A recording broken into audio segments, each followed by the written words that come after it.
نحمده ونصلي على رسوله الكريم اما بعد بسم اللہ الرحمن الرحیم السلام علیکم ورحمۃ اللہ وبرکاتہ۔ ہم بستری سے نفرت ہونے لگے تو، ہم بستری میں شرمندگی ہونے لگے تو۔ محترم ناظرین، کچھ لوگ اپنی بیوی سے ہر روز ہم بستری کرتے ہیں، کچھ لوگ ہفتے میں ایک بار، اور کچھ لوگ ڈر کے مارے مہینے میں صرف ایک ہی بار بیوی سے ہم بستری کرتے ہیں۔ یہ دونوں صورتیں نقصان دہ ہیں۔ دین اسلام اعتدال کو پسند کرتا ہے۔ ایسی مقاربت اختیار نہ کی جائے جس سے جسمانی کمزوری اور لاغری لاحق ہو جائے، اور نہ بالکل چھوڑ دیا جائے کہ اعضائے مخصوصہ سکڑ کر خشک ہو جائیں۔ علامہ ابن القیم رحمۃ اللہ علیہ لکھتے ہیں کہ مقاربت سے بالکل کنارہ کش نہیں ہونا چاہیے، ورنہ جس طرح کنویں کا پانی نہ نکالا جائے تو نہ صرف اس کنویں کا پانی خراب ہو جاتا ہے بلکہ وہ کنواں ہی سوکھ جاتا ہے۔ یہی حشر ہم بستری چھوڑنے یا حد سے زیادہ پرہیز کا بھی ہوگا۔ اسی لیے کہا جاتا ہے کہ میانہ روی اختیار کرو، جنسی لذت بھی محسوس ہوگی، لمبی خوشحال اور صحت مند زندگی بھی جیو گے۔ محترم ناظرین، اس میں کوئی شک و شبہ والی بات نہیں کہ اعتدال کے ساتھ ہم بستری کرنا نہ صرف میاں بیوی کے درمیان محبت کو بڑھاتا ہے بلکہ میاں بیوی طبی اور طبعی لحاظ سے خوشحال زندگی گزارتے ہیں۔ ہر مرد اور عورت میں شہوت یکساں نہیں ہوتی۔ کسی مرد میں شہوت بہت زیادہ اور کسی مرد میں بہت کم ہوتی ہے، اور یہی حال عورتوں کا ہے کہ کسی عورت میں شہوت زیادہ اور کسی میں بہت کم ہوتی ہے۔ وہ خواتین جو زیادہ دنوں تک ہم بستری نہیں کرتی، ان کی اندام نہانی کے مسلز کا سخت ہونا کم ہونے لگتا ہے، ان کے ساتھ اندام نہانی میں خون کا بہاؤ بھی کم ہو جاتا ہے۔ اس کی وجہ سے اندام نہانی کے ٹشو پتلے اور خشک ہو جاتے ہیں، اس میں پھسلن نہیں ہوتی، اور جنسی تعلقات کے دوران اندام نہانی میں خشکی محسوس ہوتی ہے، جو کہ شوہر کے اور بیوی کے لطف میں رکاوٹ کا سبب بن جاتی ہے۔ باقاعدگی سے ہم بستری کے بغیر آپ کی اندام نہانی سخت ہو سکتی ہے۔ اندام نہانی سخت بھی ہو اور پھسلن بھی نہ ہو تو آپ کو درد اور تکلیف محسوس ہوگی، آپ کو بلیڈنگ بھی اسٹارٹ ہو سکتی ہے۔ اگر ہم بستری میں لطف اور لذت نہ ہو تو آپ خود سوچ سکتے ہیں کہ میاں بیوی کی محبت کیسے برقرار رہ سکتی ہے۔ صاف سی بات ہے، میاں بیوی نہ صرف ہم بستری سے نفرت کریں گے بلکہ ایک دوسرے سے بھی نفرت کرنے لگیں گے۔ محمد بن زکریا رحمۃ اللہ علیہ فرماتے ہیں کہ ترک ہم بستری اگر وہ کچھ عرصہ قائم رہے تو اعصاب کی قوتیں کمزور پڑ جاتی ہیں، اس کے سوت یعنی رگیں بند ہو جاتی ہیں اور نسلی عضو سکڑ کر رہ جاتا ہے۔ مرد پر جنسی میلان کا تقاضا بسا اوقات اولا ہو جاتا ہے۔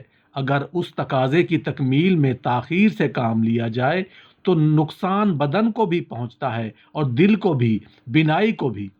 محترم ناظرین، اکثر مرد شکایت کرتے ہیں کہ ان کی بیوی ہم بستری سے نفرت کرتی ہے، ان کی بیویاں ہم بستری سے کتراتی ہیں، ہم بستری سے دور بھاگتی ہیں، ان کی بیویوں کا ہم بستری کو دل ہی نہیں چاہتا۔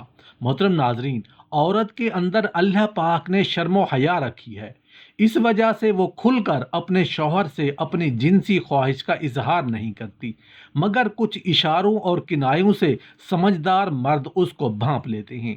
مگر ہوتا کیا ہے، مرد یہ چاہتے ہیں کہ جس طرح وہ اپنی بیوی سے اپنی جنسی خواہش کا اظہار کرتے ہیں، وہ جس طرح اپنی بیوی کو بتاتے ہیں کہ آج ان کا شرعی فریضہ کے انجام کو من کر رہا ہے، اسی طرح ان کی بیوی بھی ان کے سامنے اپنے جنسی خواہش کا اظہار کرے۔ عورت کو بھی اس شرعی فریضہ میں پہل کرنی چاہیے، لیکن طبعی شرم و حیا کی وجہ سے وہ اس بات کا کھلم کھلا اظہار نہیں کر پاتی۔ شرم و حیا عورت کی فطرت اور جبلت میں ہی شامل ہے، اس لیے وہ شرعی عمل یعنی ہم بستری کے لیے پہلے خود کو شوہر کی طرف بڑھنے سے شرم محسوس کرتی ہیں، بلکہ مرد کی طرف سے ابتدا اور پہل کا انتظار کرتی ہیں۔ اگرچہ اس میں محبت اور رغبت کے جذبات شوہر سے زیادہ بھی کیوں نہ ہوں۔ اس چیز کو مردوں کو سمجھنا چاہیے، بلکہ عورت تو اس بات کا انتظار کرتی ہے کہ اس کا شوہر اس کو محبت کی دعوت دے، اس کا شوہر اس سے پیار کرے۔ وہ صرف اپنی محبت کو دیکھنا چاہتی ہے، شوہر کی نظروں میں اپنی ویلیو کو دیکھنا چاہتی ہے، لیکن مرد کسی دوسرے زاویے سے دیکھ اور سوچ رہا ہوتا ہے۔ محترم ناظرین، شوہر حضرات، مرد حضرات، کیونکہ رزق کے حوالے سے، روزی اور کمانے کے حوالے سے محنت کرتے کرتے تھک بھی جاتے ہیں۔ کام کا پریشر اور مالی معاملات کے متوازن نہ ہونے کی وجہ سے، تھکاوٹ کی وجہ سے بیوی کو ٹائم نہیں دے پاتے، اس کا ازدواجی حق ادا کر پاتے۔ اس چیز کا بہت خیال رکھنا، ورنہ مستقبل قریب میں اس چیز کے منفی اثرات آپ کو دیکھنے پڑیں گے۔ اگر شوہر اپنی بیوی کو شرعی فعل کی دعوت دے اور وہ اس سے انکار کرے تو بیوی گناہ کی مرتکب ہوگی۔ اسی طرح اگر بیوی اپنے شوہر کو اشاروں اور کنایوں میں کہہ رہی ہے کہ اس کا شرعی ملاقات کا من کر رہا ہو تو پھر شوہر کو نظر انداز نہیں کرنا چاہیے۔ بیوی کے جذبات کا لحاظ رکھتے ہوئے اس کو محبت سے لبریز کر دینا بیوی کا شرعی تقاضا اور شرعی حق ہے۔ اگر بیوی سے ہم بستری کو دل نہ چاہے تو اس سے ہم بستری ترک کر دینا جائز نہیں، کیونکہ ہم بستری اس کا شرعی حق ہے اور ترک ہم بستری اس کے لیے مضر ہے، کیونکہ عورت کی شہوت مرد کی شہوت سے زیادہ ہوتی ہے۔ اتباع فرماتے ہیں کہ عورت کی شہوت مرد کی شہوت سے 99 درجے زیادہ ہوتی ہے، مگر اللہ تعالیٰ نے ان پر شرم و حیا غالب فرما دی ہے۔ یہ طبعی شرم و حیا عورت کا زیور ہے اور اس کی خلقت و فطرت میں شامل ہے۔ اسی طبعی حیا کی وجہ سے عورت آداب کی خوگر ہوتی ہے۔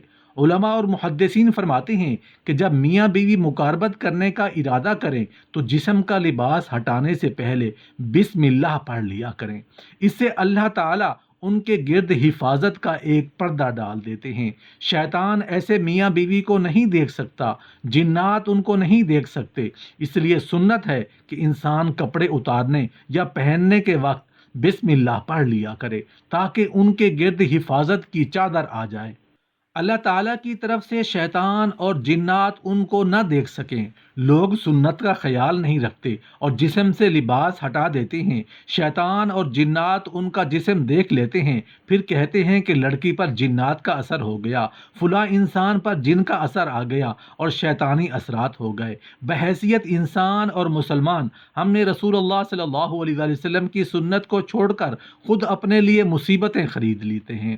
اس لیے میاں بیوی کو چاہیے کہ جب اکٹھا ہونے کا ارادہ کریں تو اپنے جسم سے کپڑے علیحدہ کرنے سے پہلے بسم اللہ پڑھ لیں تاکہ ان کو آپس میں لیٹے ہوئے کوئی شیطان یا کوئی جن دیکھ نہ سکے۔ بلکہ شریعت نے یہ بات کہی کہ اگر جسم سے اپنا لباس ہٹائیں تو ایک بڑی چادر ہو جس کے اندر وہ دونوں ایک دوسرے سے ملیں۔ اس بڑی چادر کی وجہ سے اللہ تعالیٰ ان کو ہونے والی اولاد میں حیا پیدا فرمائیں گے۔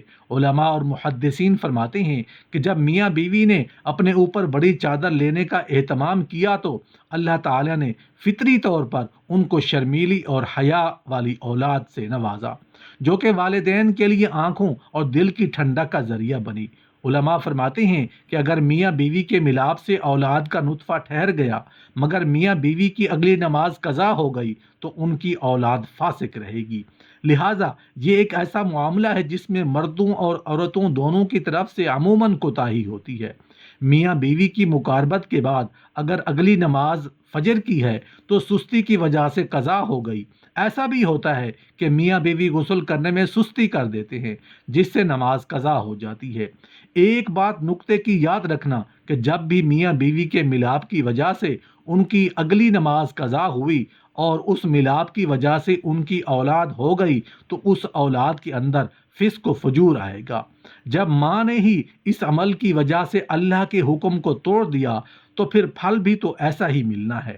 لہٰذا جب بھی ایک دوسرے کے ساتھ ملیں تو باہم ملنا شریعت کے مطابق ہونا چاہیے۔ مقاربت کی وجہ سے نمازیں قضا نہ ہوں، بے شرمی اور بے حیائی کا معاملہ نہ ہو، بلکہ اللہ سے نیک اوراد کی تمنا ہو۔